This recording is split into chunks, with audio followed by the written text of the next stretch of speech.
Aujourd'hui, Axel a 28 ans, mais l'histoire a eu lieu quand il avait 13 ans et qu'il était encore au collège. Ce jour-là, il fait beau et Axel est posé dehors avec ses potes. Et l'un d'eux a un plan. Il explique qu'au pied de son immeuble se trouve une cave qui n'est pas fermée et qui serait, d'après lui, extrêmement glauque. Il n'y a pas de courant, il n'y a pas de lumière, et il y a souvent un mec qui s'appelle Rabat qui traîne là-bas. Mais alors qui est Rabat? Rabat est une espèce de junkie qui boit énormément d'alcool et qui est connu des services de police pour plusieurs trucs: ivresse publique, conduite sous l'emprise de stupéfiants et comportement agressif et violent envers des voisins. Mais Axel et ses potes, ils apprennent ça, ils se disent: mais c'est génial, let's go, quel après-midi de folie. Quelques minutes plus tard, ils sont devant la fameuse porte de la cave. Axel est tout à l'avant du groupe, il l'ouvre et en rentrant, effectivement, l'endroit est glauque.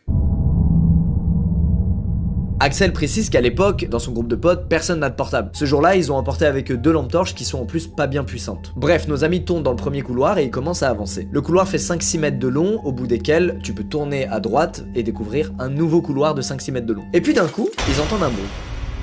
Premier coup de stress pour notre groupe d'amis qui est ravi, c'est ça qu'ils cherchaient en venant là. Mais quand ils passent l'angle, la lampe torche laisse entrevoir les jambes de quelqu'un, à seulement quelques mètres d'eux. Et d'un coup, tout s'accélère. Le silence est rompu par des hurlements de Rabat qui se met à courir vers le groupe d'amis. Ils se mettent eux aussi à courir et dans sa course, Axel tourne la tête pour voir ce qui se passe derrière lui. Et il constate que Rabat l'a déjà rattrapé de plusieurs mètres.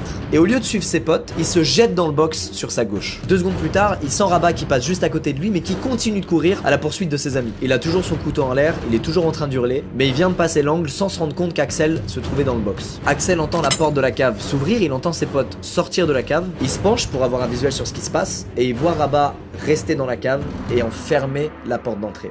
Malheureusement, les bruits de pas se rapprochent. Il se retient de respirer et il sent Rabat passer juste à côté de lui pour se rendre dans le box qu'il fouillait au moment où Axel et ses amis sont arrivés dans la cave. Il va donc passer 3 bonnes minutes complètement tétanisé à essayer de réfléchir à ce qu'il peut faire, à comment sortir de cette merde. Il réfléchit et réalise qu'il n'y a pas qu'une entrée pour accéder à la cave, il y en a 2. Et la deuxième, c'est une porte qui est reliée à l'intérieur du bloc. En revanche, il est impossible pour Axel de savoir si cette porte est verrouillée ou non avant d'avoir essayé de l'ouvrir. Mais il réalise que de toute façon, il n'a pas d'autre solution. Il prend son courage à 2 mains et silencieusement, il sort du box. Il n'a pas de visuel sur Rabat, mais il l'entend marmonner au loin. Il s'approche doucement de la fameuse porte. Il pose sa main sur la poignée et il appuie dessus.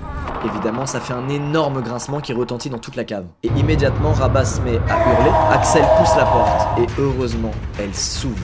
Il est de nouveau éclairé par la lumière du jour, ça y est, il retrouve la vue et il tape le sprint de sa life. Axel rejoint ses potes qui l'attendaient à l'angle du bâtiment. D'ailleurs, il manque une partie de ses potes qui sont en fait allés chercher leurs parents pour qu'ils aillent le secourir dans la cave. Mais c'est un grand soulagement pour Axel qui explique qu'il a chialé toutes les larmes de son corps, qu'il a rarement eu aussi peur de toute sa life. Il a pas porté plainte, il a préféré en tirer des leçons comme arrêter de vouloir faire des trucs sensationnels et de se mettre en danger pour ressentir des trucs. Et surtout, il s'est dit que Rabat allait oublier son visage 2 jours après puisque c'est un mec